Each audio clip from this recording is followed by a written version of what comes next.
Cora. De George Sand. Les Editions Pell.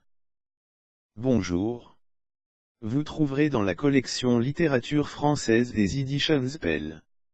Cora. Plus précisément, je vous présente Madame George Sand. Pseudonyme d'Amantine Aurore Lucille Dupin, baronne du Devant. Romancière, auteure dramatique, critique littéraire française, journaliste. Née à Paris le 1er juillet 1804. Morte au château de Nohanvic le 8 juin 1876. Aujourd'hui vous pouvez écouter un extrait de son livre.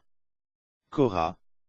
Bien entendu vous pouvez aussi télécharger gratuitement le livre complet en PDF sur le lien suivant. http://go.gl/7utbqi.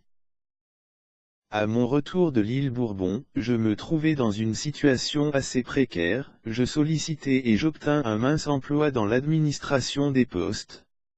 Je fus envoyé au fond de la province, dans une petite ville dont je tairai le nom pour des motifs que vous concevrez facilement.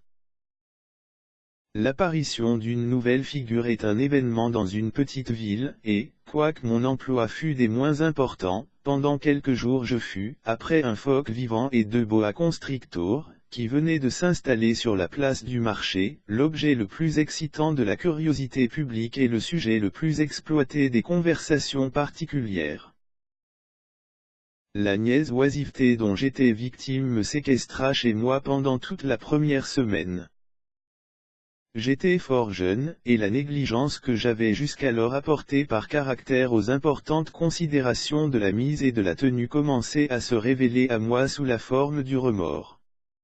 Après un séjour de quelques années aux colonies, ma toilette se ressentait visiblement de l'état de stagnation honteuse où l'avait laissé le progrès du siècle. Mon chapeau à la Bolivar, mes favoris à la Burghemi et mon manteau à la Quirogue étaient en arrière de plusieurs lustres, et le reste de mon accoutrement avait une tournure exotique dont je commençais à rougir.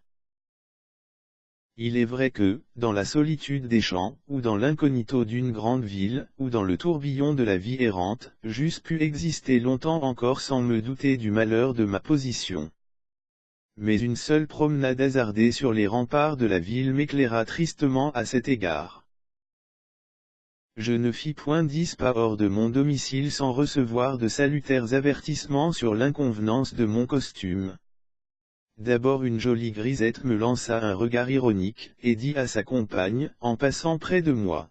« Ce monsieur a une cravate bien mal pliée. » Puis un ouvrier, que je soupçonnais être dans le commerce des feutres, dit d'un ton goguenard, en posant ses poings sur ses flancs revêtus d'un tablier de cuir. Si ce monsieur voulait me prêter son chapeau, j'en ferais fabriquer un sur le même modèle, afin de me déguiser en roast-beef le jour du carnaval. Puis une dame élégante murmura en se penchant sur sa croisée.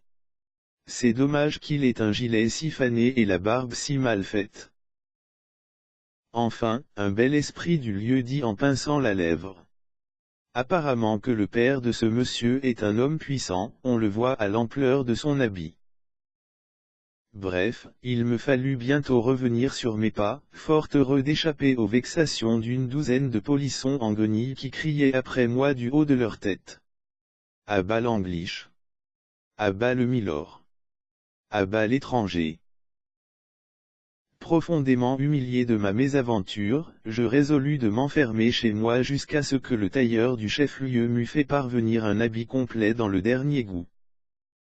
L'honnête homme ne s'y épargna point, et me confectionna des vêtements si exigus et si coquets que je pensais mourir de douleur en me voyant réduit à ma plus simple expression, et semblable en tout point à ces caricatures de fêtes parisiens et d'incroyables qui nous faisaient encore pâmer de rire, l'année précédente, à l'île Maurice.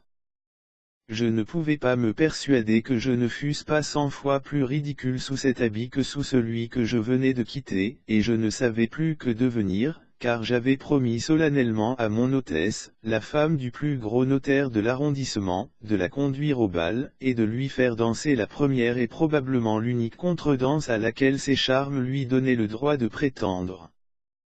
Incertain, honteux, tremblant, je me décidai à descendre et à demander à cette estimable femme un avis rigide et sincère sur ma situation.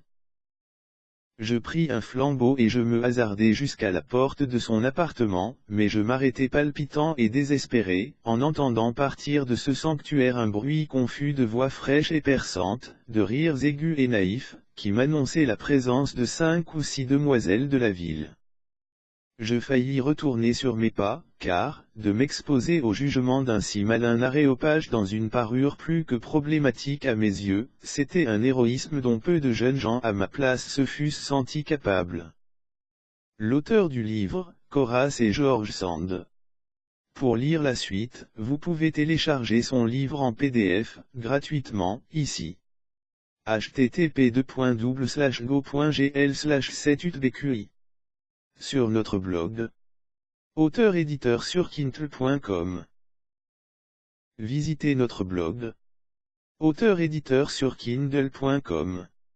Vous y trouverez de nombreux livres numériques en PDF, sur la littérature française gratuitement. Nous vous remercions par avance de faire connaître notre blog à vos amis et connaissances. Vous trouverez aussi le livre complet en PDF à votre disposition sur ce lien.